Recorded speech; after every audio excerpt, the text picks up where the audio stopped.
আমাদের এই চ্যানেলে নিত্য নতুন ভিডিও পেতে সাবস্ক্রাইব করো। করে নাও, আমরা পড়ি আমিন। আর তুমি ছাড়া কারো কাছে যেন আমার ফরিয়াদ করতে না হয়, আমাকে তুমি অমুখাপেক্ষী বানিয়ে দাও, চিল্লায় পড়েন আমিন। তবে জীবন বাঁচানোর জন্য হারাম খাওয়া যায় যতটুকু না হইলে না। আমাকে যদি প্রশ্ন করেন হুজুর মদ খাওয়া যায়, উত্তর হচ্ছে না, হারাম। কিন্তু একজন যদি বলে হুজুর আমি তৃষ্ণায় গলা ফেটে যায়, 3 দিন ধরে এক ফোঁটা পানি গলা দিয়ে পড়ে নাই, মরুভূমির মাঝখানে দেখলাম এক বোতল লেখা অ্যালকোহল, মদ খাওয়া যাবে? তখন উত্তর হচ্ছে যাবে। যতটুকু খাইলে আপনার জান বেঁচে যাবে, সুযোগ পেয়ে গটগট করে পুরোটা খাইতে পারবেন না, ঠিক কিনা? এজন্য বিষ্ণু ইসলাম দোয়া করতেন, আল্লাহুম্মা কফিনি বিহালালিকা আন হারামিক ওয়া আগনিনি বিফাদলিকা আম্মান সিওয়াক। আজকের আলোচনার বিষয় হালাল এবং হারাম।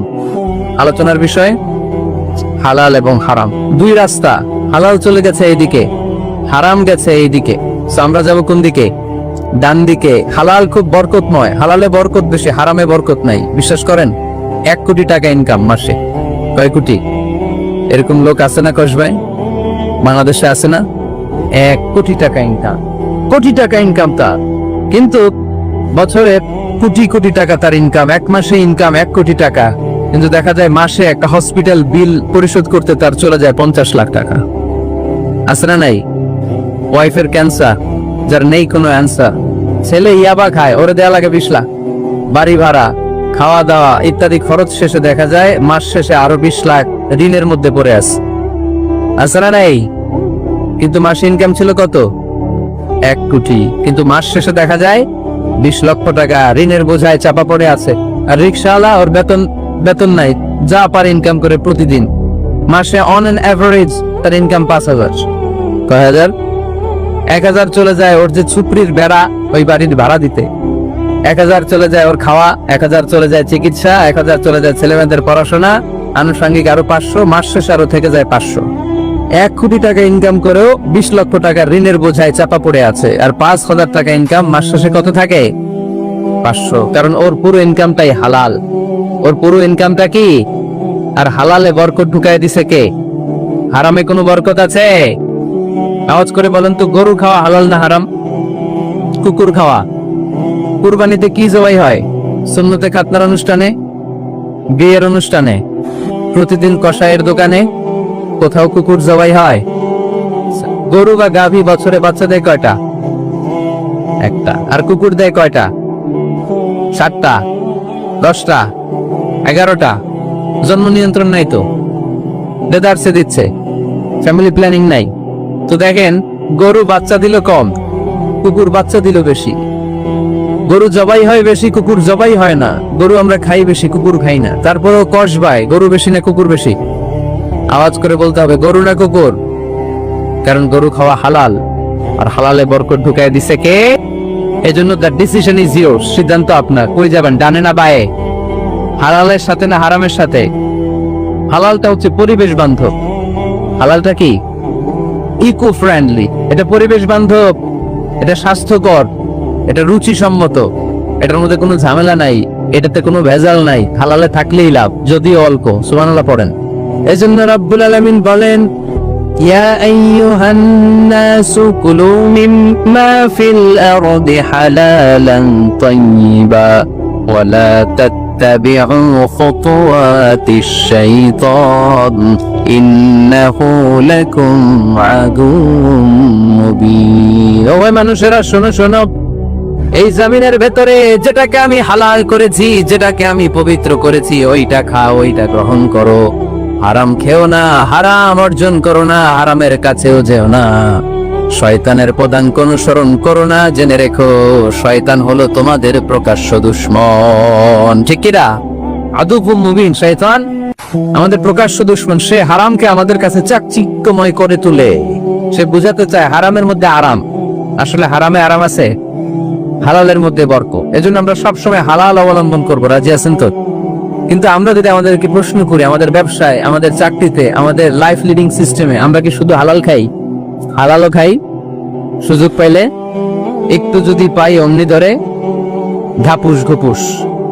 সুযোগ পাইলেই কি ঘাপুস ঘুপুস করা যাবে না। অনেকে আবার আছে দেখবেন, খাওয়ার ক্ষেত্রে হালাল খোঁজে। খাওয়ার ক্ষেত্রে আমি অনেক লোক দেখেছি। থাইল্যান্ডে আমি গেলাম, দেখি যে তার ব্যাপারে জানি যে সরকারি চাকরি করে, লক্ষ লক্ষ টাকা 2 হাতে কামায় এমনি। গাছেরটাও খায়, তলারটাও কুড়ায়, আছে না নাই? তো ইচ্ছে মতো ডানে ভাই ইনকাম করে, হালাল হারাম দুইটাই খায়। কিন্তু থাইল্যান্ডে যে হালাল খাবার খুঁজতেছে, কি খুঁজতেছে? ওখানে যে জিজ্ঞেস করে যে এই দোকানে কি পর্ক আছে, পর্ক থাকলে খাবো না। পর্ক মানে হচ্ছে শুকরের চর্বি, শুকরের গোশত বা চর্বি মিশানো কোনো খাবার উনি খাবে না, কারণ এটা হারাম। আর গুড় যে খায় এটা খুব হালাল। এরকম ডাকাইতে আছে না নাই? তাহলে আমাদের মুসলমানদের সবচেয়ে বড় সমস্যা হচ্ছে আমরা খাওয়ার ক্ষেত্রে হালাল খুঁজি, কিন্তু ইনকামের ক্ষেত্রে ওই জিনিসটা খুঁজি না। এরকম আছে না নাই? না, your food should be halal, your drinks should be halal, your income should be halal, your dress up, your fashion should be halal, and your entertainment should be halal. আপনার পোশাক হতে হবে হালাল, আপনার খাদ্য হতে হবে হালাল, আপনার উপার্জন হতে হবে হালাল, আপনি যে বিনোদন করছেন এই বিনোদনটাও হতে হবে হালাল। চিল্লায় বলেন ঠিক কিনা? হালাল বিনোদন লাগবে, হালাল ড্রেস আপ লাগবে। ছেলেরা কি স্বর্ণ পড়তে পারবে? ছেলেরা কি সিল্কের জামা পড়তে পারবে? আমরা সিল্কের জামা পরি না, এটা আমাদের জন্য হারাম করেছে কে? ছেলেরা জুয়েলারি পড়তে পারবে? গলায় চেন পড়তে পারবে? হাতে ব্রেসলেট দিতে পারবে? আছে না নাই? এখানেও অনেকের আছে না নাই? দেয়া যাবে? অনেক ছেলে দেখবেন আবার কানের মধ্যে ছিদ্র করে। কসবাই মাশাআল্লাহ এগুলা নাই। আমি বাসায় দেওয়ার জন্য কইলাম নাই, আবার ওরা কয় আছে। আছে আছে না, এগুলো করা যাবে? দাড়িতে চুলে কালো রং দেয়া যাবে? এটা ধোঁকাবাজি। এটা কি? মান গাশশানা ফালাইসা মিন্না। আল্লাহর হাবিব সাল্লাল্লাহু আলাইহি ওয়াসাল্লাম বললেন, the person who deceives us, he is not among us। যে আমাদেরকে ধোঁকা দেয় সে কখনো আমার উম্মত হতে পারে। মদিনার খেজুরের বাজার ভিজিট করতে গেলেন আল্লাহর হাবিব সাল্লাল্লাহু আলাইহি ওয়াসাল্লাম, অডিট করতে গেলেন। যে খেজুরের স্তূপের ভেতরে আল্লাহর হাবিব সাল্লাল্লাহু আলাইহি ওয়াসাল্লাম হাত ঢুকায় দিয়ে দেখলেন ভিতরে পানি, উপরে শুকনা খেজুর, ভিতরে ভিজা খেজুর। আল্লাহর হাবিব সাল্লাল্লাহু আলাইহি ওয়াসাল্লাম বললেন, ঘটনা কি? ভিজা কেন? ব্যবসায়ী বলতেছে বৃষ্টি হয়েছিল। কি হয়েছিল? তো বৃষ্টি হইলে তো তার নমুনা সব জায়গায় থাকবে। তখন আল্লাহর হাবিব সাল্লাল্লাহু আলাইহি ওয়াসাল্লাম দাঁড়িয়ে বলেছিলেন, খবরদার, মান গাশশানা ফালাইসা মিন্না। যে আমাদেরকে ধোঁকা দেয় সে আমাদের দলভুক্ত হতে পারে না। এজন্য আমরা যেন কাউরে ধোঁকা না দেই, আমরা যেন হারামের সাথে সম্পর্ক জুড়ে না দেই। আমাদের সম্পর্ক হবে হালালের সাথে। চিল্লায় বলতে হবে কিসের সাথে? আজকের মাহফিলটা তখনই সার্থক হবে যখন এই কথাগুলো শুনে আমরা এই সিদ্ধান্তে উপনীত হতে পারবো যে আমার ফুড, আমার ড্রিঙ্কস, আমার ইনকাম, আমার ড্রেস আপ, আমার এন্টারটেইনমেন্ট, আমার সবকিছু হালাল দিয়ে আমি সাজাবো। আমার জীবনটাকে আমি হালাল দিয়ে সাজাবো। রাজি আছি না নাই? সব হালাল হইতো। নারীদের ফ্যাশন, অনেক নারীরা ফ্যাশন সচেতন। খবরদার, নারীরা টাইট ফিটিং পোশাক পরতে পারবে না। পারবে? পাতলা পোশাক পরতে পারবে না। তারা নিজেদেরকে আবৃত করে রাখতে হবে। টাইট ফিটিং পোশাক পরতে পারবে না, অন্য ধর্মের পোশাক পরতে পারবে না, পর চুলা লাগাতে পারবে না। এই ফোর কর্নার্স, এই বর্ডার গুলো মেনে নারী যে কোনো ধরনের ফ্যাশন নিতে পারে। এই ফ্যাশন গুলোকে বৈধ করেছে কে?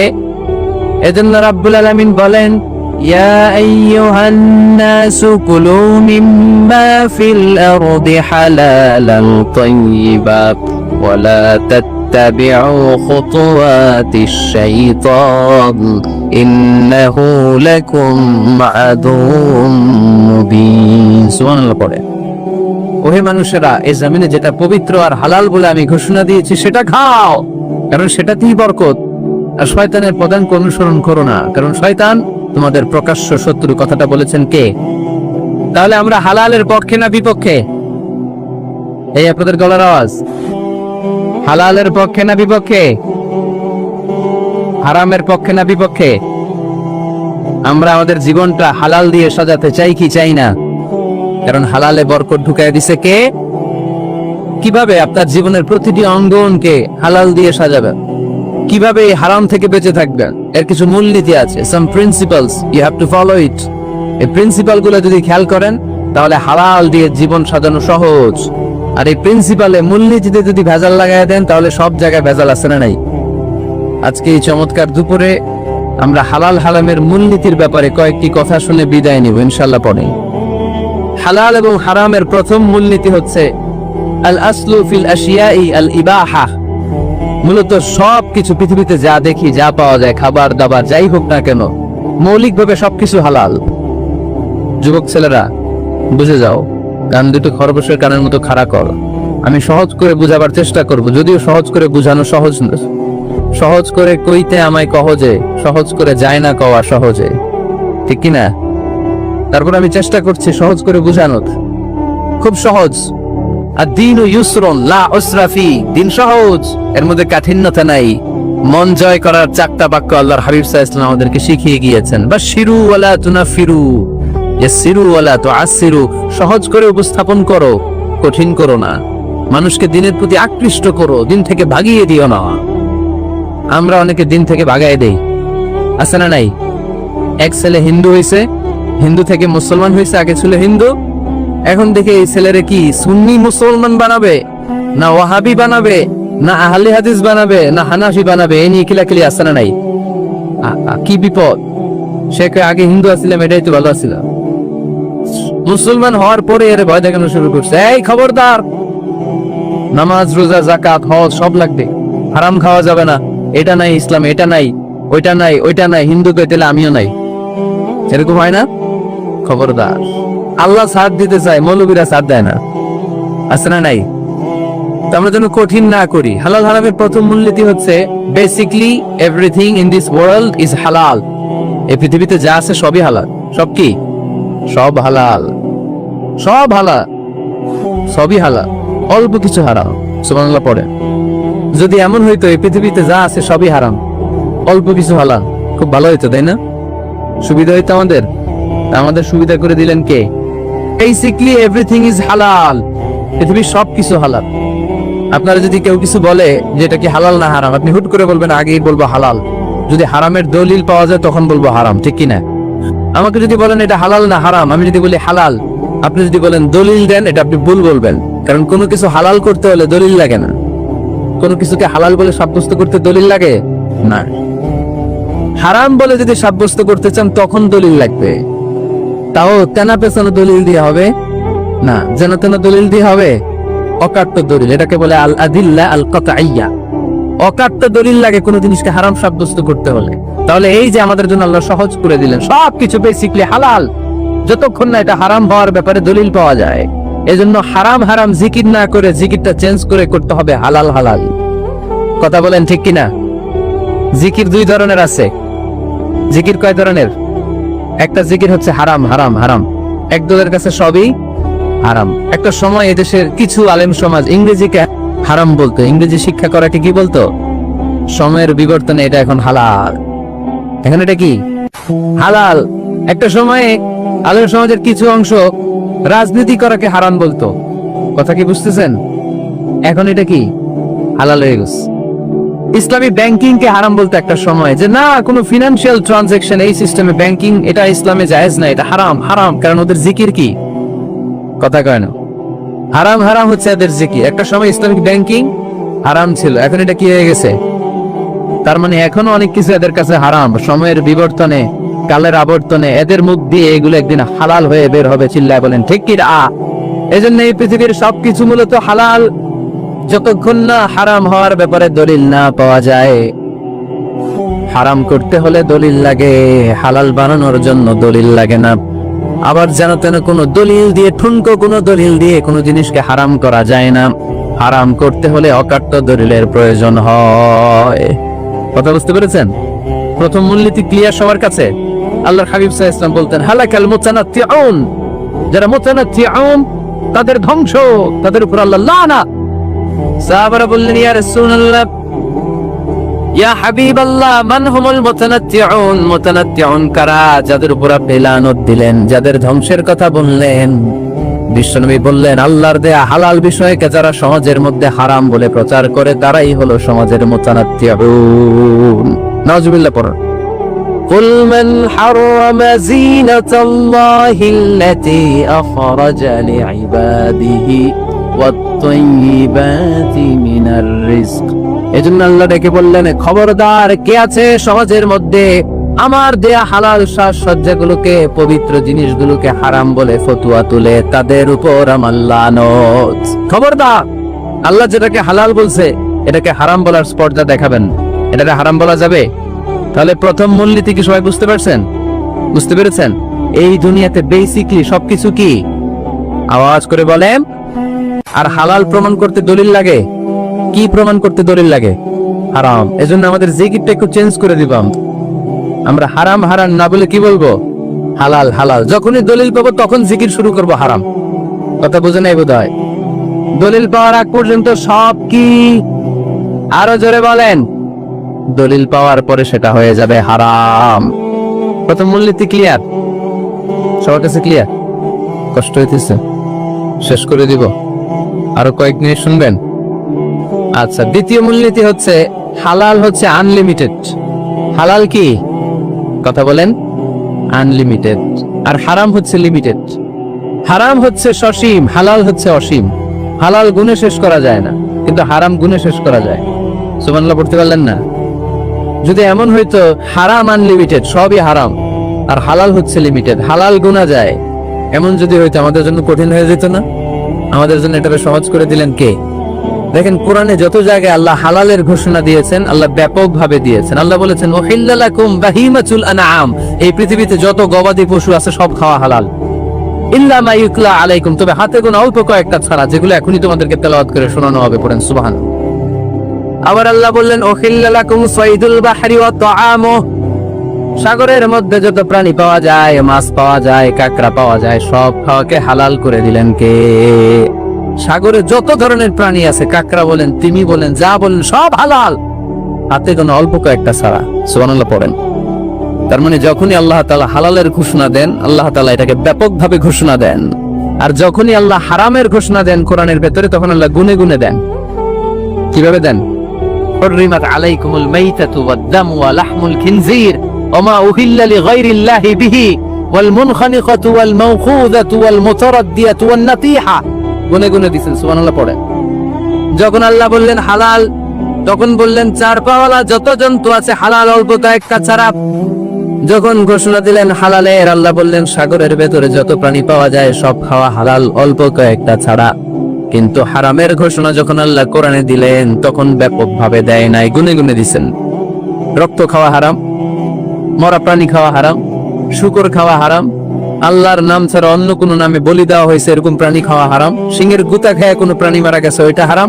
এরকম গুনে গুনে অল্প কয়েকটা হারাম, বাকি সব কিছুকে আমাদের জন্য হালাল করে দিয়েছে কে? আবার যদি আল্লাহরে জিজ্ঞেস করি আল্লাহ কাদেরকে বিয়ে করতে পারবো, আল্লাহ বলবে সবাইরে বিয়ে করবি। বাংলাদেশের নারীরা বিয়ে করা হালাল, পাকিস্তানের মেয়েদেরকে বিয়ে করা হালাল, সৌদি আরবের নারীদেরকে বিয়ে করা হালাল, এই বাংলাদেশের সিলেটের মেয়েদেরকে বিয়ে করা হালাল, ঢাকার মেয়েদেরকে বিয়ে করা হালাল, চট্টগ্রামের মেয়েদেরকে বিয়ে করা হালাল। হালালের কোনো শেষ নাই। সুবহানাল্লাহ পড়েন। কিন্তু যখন জিজ্ঞেস করলাম তাহলে কাকে কাকে বিয়ে করা হারাম, তখনই আল্লাহ গুনে গুনে 14 জনের নাম বলে দিলেন। পড়েন সুবহানাল্লাহ। হুররিমাত আলাইকুম উম্মাহাতুকুম ওয়া বানাতুকুম ওয়া আখাওয়াতুকুম ওয়া আম্মাতুকুম ওয়া খালাতুকুম ওয়া বানাতুল আখি ওয়া বানাতুল উখত। চিল্লায় পড়ে আল্লাহু আকবার। যখন হালাল, তখন ব্যাপকভাবে বললেন সব মেয়েদেরকে বিয়ে করতে পারো। মুসলিম যত নারী হয়, বাংলাদেশের হোক, পাকিস্তানের হোক, ইন্ডিয়ার হোক, গোটা বিশ্বের যে কোনো জায়গার মুসলিম নারী হলেই সেটা হালাল। কিন্তু হারাম কোনটা যখন জিজ্ঞেস করলাম, গুনে গুনে বললেন মাকে বিয়ে করা হারাম, নিজের কন্যাকে বিয়ে করা হারাম, বোনকে বিয়ে করা হারাম, ফুফিকে বিয়ে করা হারাম, খালাকে বিয়ে করা হারাম, ভাতিজিকে বিয়ে করা হারাম, নিজের ভাগ্নিকে বিয়ে করা হারাম। সুবহানাল্লাহ বলবেন না? তাহলে সহজ না কঠিন? চিল্লায় বলেন। কি সহজ ইসলাম, কত সহজ। দাঁড়িয়ে নামাজ পড়া ফরজ, দাঁড়াতে পারতেছেন না, বসে পড়লেও কবুল করবে কে? ওযু করে নামাজ পড়া কি? পানি নাই, তায়াম্মুম করে নামাজ পড়লে কবুল করবে কে? বিয়েতে মোহরানা দেওয়া কি? মোহরানা নাই। এক সাহাবী বললেন ইয়া রাসূলুল্লাহ বিয়ে করুন, মোহরানা আছে? না। কি আছে? এটা কিচ্ছু না। তো কিচ্ছু না থাকলে বিয়ে করবো কেমনি? মোহরানা দেওয়া লাগবে না? কোরআন পারো? পারি। কয়টা সূরা? এতটা সূরা। এক নারীকে জিজ্ঞেস করলেন কোরআন পারো? বলে না, পারি না। আল্লাহর হাবিব সাল্লাল্লাহু আলাইহি ওয়াসাল্লাম দুইজনকে বিয়ে পড়ায় দিলেন। আর নারীকে বললেন মা তুমি কোরআন পারো না, কিন্তু তোমার স্বামী কোরআন পারে, তোমার স্বামী টাকা দিয়ে পয়সা দিয়ে তোমাকে মোহরানা দিবে, সামর্থ্য তার নাই, সে প্রতিদিন তোমার একটু একটু করে কোরআন শিখায় দিবে, এটাই মা তোর বিয়ের মোহর। সহজ না কঠিন? আর কোনদিন ইসলামকে কঠিন বলবেন? কেউ কঠিন বললে ওটা শুনবেন? আওয়াজ করে বলতে হবে ইসলাম কি কঠিন না সহজ? মাশাআল্লাহ। দুইটা মূলনীতি বুঝে গেছেন না? পৃথিবীর সব হালাল যতক্ষণ না দলিল পাওয়া যায়। হালাল বলতে দলিল লাগে না, হারাম বলতে দলিল লাগে। 2 নাম্বার, হালাল আনলিমিটেড আর হারাম লিমিটেড, সহজ করে দিয়েছে। সুবহানাল্লাহ পড়েন। 3 নাম্বার, হালাল হারামের মূলনীতি হচ্ছে ইসলাম শুধু হারাম বলে দিয়ে বসে থাকে না। কোন বিষয়ে যদি ইসলাম হারাম ঘোষণা দেয়, ইসলাম একটা অল্টারনেটিভ আমাদেরকে সাজেস্ট করেছে। সুবহানাল্লাহ কোন। আমি বলে দিলাম এটা করা যাবে না, এটা করা যাবে না, এটা করা যাবে না, আমার কাজ শেষ, কি করা যাবে হুজুর এটা কোন? এরকম প্রশ্ন আছে না নাই? হারাম হারাম এই জিকির করে যে আপনি বসে রইলেন, হালাল কোনটা এটা বলে দিয়ে যান, চিল্লায় বলেন ঠিক কি না? ইসলাম শুধু হারাম বলে বসে থাকে নাই, যত জায়গায় ইসলাম হারাম বলেছে, ইসলাম একটা অল্টারনেটিভ সাজেস্ট করেছে। Islam provides us the alternatives, always alternative দিয়েছে। ইসলাম দ্যাট তো ইন কন্টে ঘোষণা দিয়ে আমাদেরকে জানিয়ে দিয়েছে সুদ খাওয়া হালাল না হারাম। আমরা বললাম আল্লাহ সুদ যদি হারাম হয় আমরা কেমন করে আমাদের জীবন চালাবো? আল্লাহ বললেন ওয়া আহাল্লাল্লাহুল বাই'a ওয়া হারামার রিবা। চিন্তা নাই, ভয় নাই, কেমন করে সমাজ চলবে জেনে রাখো। আমি আল্লাহ যখনই সুদকে হারাম করেছি তার বিপরীতে ব্যবসাকে আমি আল্লাহ তোমাদের জন্য হালাল করে দিয়েছি। অল্টারনেটিভ আছে না নাই? অল্টারনেটিভ মানে বুঝেন তো? বিকল্প। অল্টারনেটিভ মানে কি? বিকল্প। সুদ হারাম, সুদ হারাম বলে বসে থাকলে হয়তো ঝামেলা লাগতো না। সুদকে হারাম করে দিয়ে অল্টারনেটিভ আল্লাহ আমাদের জন্য ব্যবসাকে হালাল করে দিয়েছেন। পড়েন সুবহানাল্লাহ। ইসলাম বলেছে বলা তাকরাবু জিনা, খবরদার বিবাহ বহির্ভূত গার্লফ্রেন্ড বয়ফ্রেন্ড বলেন, পরকীয়া বলেন, কোন ধরনের শারীরিক সম্পর্ক জায়েজ নাই, এটা হারাম। জিনার কাছেও যেও না। এখন আমরা বললাম আল্লাহ জিনার কাছেও যদি না যায় তাহলে যৌন চাহিদা মিটাবো কি করে? আল্লাহ বললেন জিনাকে হারাম করেছি, অল্টারনেটিভ বিয়ের জায়েজ করে দিয়েছি। আন-নিকাহু মিন সুন্নতি ফামান রাগিবা আন সুন্নতি ফালাইসা মিন্নি। বিয়ে আমার সুন্নাহ, যে আমার সুন্নাতরে ভালোবাসে না সে আমার উম্মত হতে পারে না। এজন্য যুবক ভাইরা বিয়ে করবা, কি করবা? বিয়ের চেয়ে কোনো ভালো কাজ পৃথিবীতে হতে পারে? আমরা গার্লফ্রেন্ড বয়ফ্রেন্ড মানি না। আছে নাকি এদিকে কারণ? আছে না না, এই যে কত বড় সাহস, হাত তোলা আবার যে একটাই। এগুলার পুরা দেহটাই কলিজা। আমার সামনে বসে হাত তুলতেছে কে? আমার আছে, দেখছেন পুরোটাই কলিজা এগুলো। না, এই জিএফ বিএফ এগুলোর সাথে আমরা নাই। আমরা বিয়ে করব, বিয়ে করলে বরকত দেয় কে? ছেলের বাপ মেয়ের বাপ সহজ করে দেন, সহজ করে দিব। কালিয়ারা না, কালিয়ারার ছেলের বাপ মেয়ের বাপ যারা আছেন সহজ করে দেন। ছেলে যদি মেয়েকে পছন্দ করে, মেয়ে যদি ছেলেকে পছন্দ করে, ছেলে যদি নামাজি হয় কর্মঠ হয়, মেয়ে যদি ভদ্র হয়, বাদ সাধবেন না, বিয়ে দিয়ে দেন। কারণ বিয়ের চেয়ে ভালো কাজ আর হতে পারে না। যে পোলাপনের গলার আওয়াজ বেড়ে গেছে এখন, মা খুশি, এখন আজারি হুজুর জিন্দাবাদ, এখন আর আমার বিরোধী কেউ নাই এই জায়গায়, সবাই হাত করে ফেলছে। আমি আগেও নাই, মাশাআল্লাহ। তো এজন্য বিয়েটাকে সহজ করেন। খেয়াল করবেন যেই সমাজে বিয়ে করা কঠিন ওই সমাজে জিনা করা সহজ, যেই সমাজে জিনা করা কঠিন ওই সমাজে বিয়ে করা সহজ, ঠিক কিনা? পুরো উল্টো। বাংলাদেশে কোনটা করা কঠিন? বিয়ে করা কঠিন। বিয়েতে ফ্ল্যাট লাগবে, ছেলের গাড়ি লাগবে, নিজের পায়ে দাঁড়ানো লাগবে, 10 লাখ টাকা মোহরানা লাগবে। জিনার জন্য কি লাগবে? কিচ্ছু লাগবে না, টোনাটুনি রাজি, তুমি আমি রাজি। অবৈধ সম্পর্ক হতে আর কিছু লাগে না, চিল্লায় বলেন ঠিক কিনা? কিন্তু বিয়েতে অনেক কিছু লাগবে, এইটা ওইটা। ছেলেরা কই তুই নিজের পায়ে দাঁড়া, তুমিও নিজের পায়ে দাঁড়ায় দেখাবে, এই যে নিজের পায়ে দাঁড়াইছে। তো এতদিন সে কার পায়ে দাঁড়াইছে? নিজের পায়ে তো দাঁড়াইছে। সহজ করবেন, বিয়েরে কঠিন করেন না। এই যে আমার নানা ভাই আছে, নানা ভাইয়ের এখানে যাবেন, নানা ভাইয়ের মসজিদ দেখলাম, কাবা ঘরের যে ডিজাইন, আর্কিটেকচারাল ডিজাইন, ওই সিস্টেমে মসজিদ। আজকে জোহরের সালাত পড়লাম, ওই মসজিদে নানা ভাই বিয়ে পড়ায় দিবে। সবাই চলে যাবে নানা ভাইয়ের কাছে। রাজি আছে সবাই? ওই যে খুশি, দেখছেন? বিয়েটা যে ভালো জিনিস তার প্রমাণ। বিয়ের কথা কইলে পোলাপান খালি আসে। এটা জান্নাতের সম্পর্ক। তো এই কারণেই সাইয়েদনা আদম আলাইহিস সালাম আর হাওয়া আলাইহাস সালাম দুইজনকে বিয়ে পড়াই দিছিল কে? এই দুইজন এমন দুইজন মানব আর মানবী, ওনাদের কোনো শৈশব ছিল না, ওনাদের কোনো কৈশোর ছিল না, যৌবন দিয়ে শুরু। এজন্য আগে আল্লাহ বিয়ে পড়াই দিছে। কথা কেন? ওই মেয়ে আপনার শৈশব আছে না নাই? কৈশোর আদম আলাইহিস সালামের শৈশব, কৈশোর হাওয়া আলাইহিস সালামের শৈশব, কৈশোর। জীবন শুরু করছে কি দিয়া? যৌবন দিয়ে। বিয়ের দরকার আছে না নাই? এজন্য আল্লাহ জান্নাতে বিয়ে পড়ায় দিলেন। বিয়ের সম্পর্কটা জান্নাতি সম্পর্ক, বিয়ের ভালোবাসাটা জান্নাতি ভালোবাসা। এর চাইতে পবিত্র ভালোবাসা দুনিয়ায় হতে পারে তাহলে ইসলাম কোন জিনিসকে হারাম ঘোষণা দিয়ে মুখে কুলু পেটে বসে থাকে নাই, অল্টারনেটিভ সাজেস্ট করেছে। সুদ খাওয়া হারাম,